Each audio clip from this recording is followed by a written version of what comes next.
welcome back to the channel. My name is Divina Sha, and today we are going to be continuing our Genesis Bible study.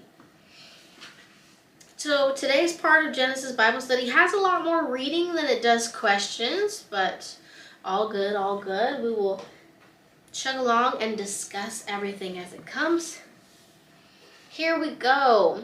Okay, so it says, the covenant that God makes with Abraham is another promissory covenant, a similar one to the one with Noah. Covenants weren't just verbal, they were an event. To cut a promissory covenant meant that you began by cutting an animal in half and laying the two sides out facing each other. Both parties would then walk in between the animals doing a figure 8. They would cut their hand with a dirty rock and shake on it, making it a blood covenant and leaving a scar for remembrance. Each of the participants would have a group of family and friends on opposite sides as witnesses to what was being done. It would conclude with a major celebration between the two groups as they were now one family.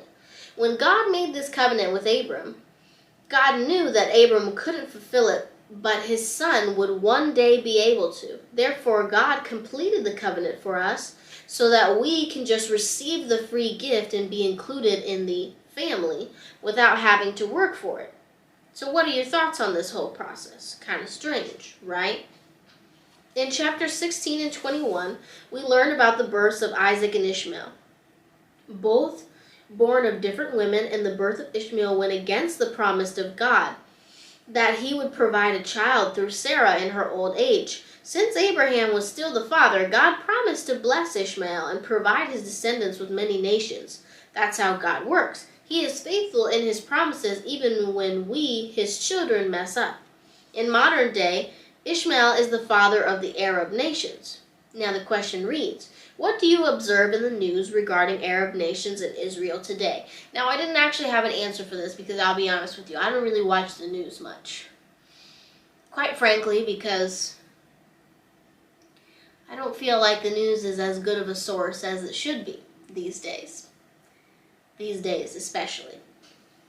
I don't feel like there's enough of people reporting the facts just as they should be, whereas I feel like there's a lot more opinion floating around in the news these days. But anyway, so I decided to do like a quick Google search and I tried to see if I could find anything. Nothing was really popping up and nothing, I don't know, I didn't feel like I was finding what I needed to find in order to give an answer for this. And I also felt like things that were popping up were all old. So I don't really know exactly. Maybe you guys have a better answer for this than me. And if you do, please leave it in the comments. But what I just decided to jot down just as a thing to note is I found out that the Arab nations have 22 members, and they are as follows: Algeria, Bahrain, Comoros, Djibouti, Egypt, Iraq, Jordan, Kuwait, Lebanon, Libya,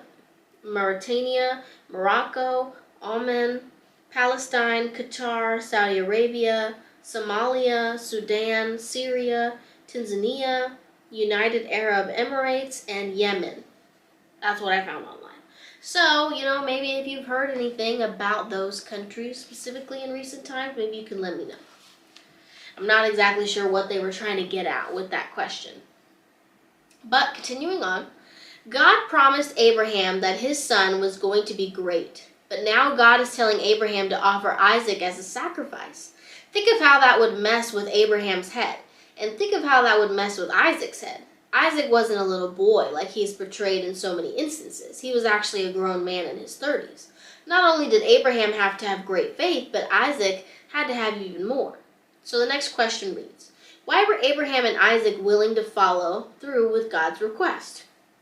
I said, they feared God, what he would do if they disobeyed, and they had great faith in him and that everything God does is part of a bigger plan and has a purpose. What do you think? I know that it would be very hard for an average person to listen to such a difficult command. Go and kill your son and sacrifice him for me. So I think it takes great faith in God and also fearing him too. fearing of what he would do if he disobeyed. Like, would he just take away any blessings that he had promised? You know, kind of like thinking on how, like, your relationship is with your parents. Sometimes you do something like, let's say your mom tells you better have your room cleaned before she gets back, or you're going to clean it because you don't want to even come to find out what those consequences are, right? Something along that sort. Okay, the story of Jacob and Esau shows us brotherly rivalry and how serious they considered inheritance to be. Esau chose immediate enjoyment over future blessing. Can you think of a time when you settled for immediate enjoyment over future blessings, and why? Okay, so when I was trying to think of this, I couldn't really think of any specific instance in my life that I could really pinpoint that I knew that I did this, so I just kind of wrote a generalization. Taking any shortcuts in life is never a good replacement for hard work, and learning how to do something the right way will always bring you a greater reward, right? If you, for example, cheat on a test, right? You are taking the shortcut and getting the enjoyment of getting that A, right? But then on that specific test, you are, achieving that. But then when you come to, let's say, the midterm exam or the final exam, where you have to call upon all that knowledge that you were supposed to be having all semester long, well, are you going to be able to bring that together for the last exam? Probably not, if you didn't actually learn along the way.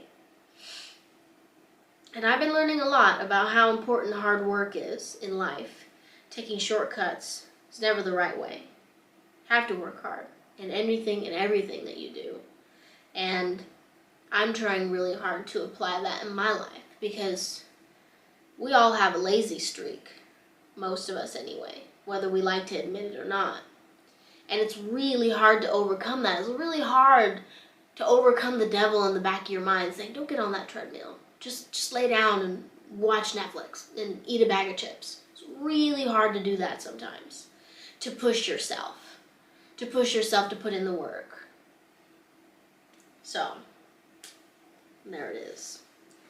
Next, this instance tore their family apart, but Jacob was now the spiritual heir to their father's inheritance. That was a major deal, considering that the promise God had given Abraham was being passed down through Isaac. Jacob ran away towards the city of Haran in fear for his safety. On the way, he had a dream of a ladder coming down from heaven with angels ascending and descending upon it. That is an amazing image because it shows us the ongoing relationship that we can have with God now that we are in the house of God. According to Paul in 1 Corinthians 3:16, Jacob says, "How awesome is this place? It is none other than the house of God, the very gateway to heaven." So how does this affect your view of the relationship you have with God? Well, I think of it this way, and this is what I wrote.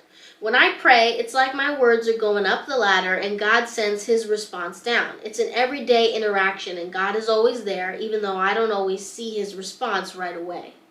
Right? And it's supposed to be that way. It's supposed to be an ongoing relationship, an everyday thing. I try to remind myself, I'm getting better now, but I used to go weeks without praying, and that's not good. You know, if you go weeks without talking to somebody, how good is your relationship with that person, right? Eventually, you could even forget about that person. Until what? Until you need them, right? And you don't want that to be your relationship with God, because think about how you feel when people only call upon you when they need you. Not very good, right? It's actually kind of bothersome when you see a text from somebody and you immediately know, oh, they need something. That's why they're talking to me. And I'm making it a point to no longer be that way with God, because that it was when I used to come to him just when I needed something, really, when I was asking for help or for guidance. And now I'm trying to make it an everyday thing. It's difficult, but it's doable. I actually, aside from this Bible study book, I got another Bible study book, and it's a 5-minute Bible study book, and I got that for like my off days when I'm not doing this big one, which kind of takes a little bit more time and a little more thought into it. But I honestly would recommend it. get you a little 5-minute Bible study book. There's tons of different versions out there. And all you have to do is, they're literally like this big too, and you just read a page out of them, and it comes with a prayer at the end, and you pray that to God, and look at that. You're keeping up with your relationship with God, and you're having that little conversation with Him. And sometimes these little short things, they can really get you thinking about what's going on in your life, and everything is part of God's timing. So if you happen to read something on a certain day that really resonates with you, take that in and really apply it, because it's happening for a reason. You're receiving that message for a reason. Just like you may have come across this video for a reason, because maybe one of these questions is what you needed to hear right now, right? And I really hope that is. I really hope that God works through me in these videos to reach the people that I need to reach, and that they can, come together with me and just have this time, share it with God. But okay, guys, that wraps us up for today. That is the end of our page. I might, on the next page, it's actually kind of short, the next set of pages, so I might actually go ahead and only do 4 parts for the Genesis Bible study. I think I might go ahead and stick the next 3 pages together instead of doing that off one separately. But anyway, thank you guys so much for watching this video. I really hope you enjoyed it. Please don't forget to like, comment, and subscribe. I do Bible studies on Wednesdays now and readings every Sunday, so please come join me. I promise you won't regret it. I'll see you next time.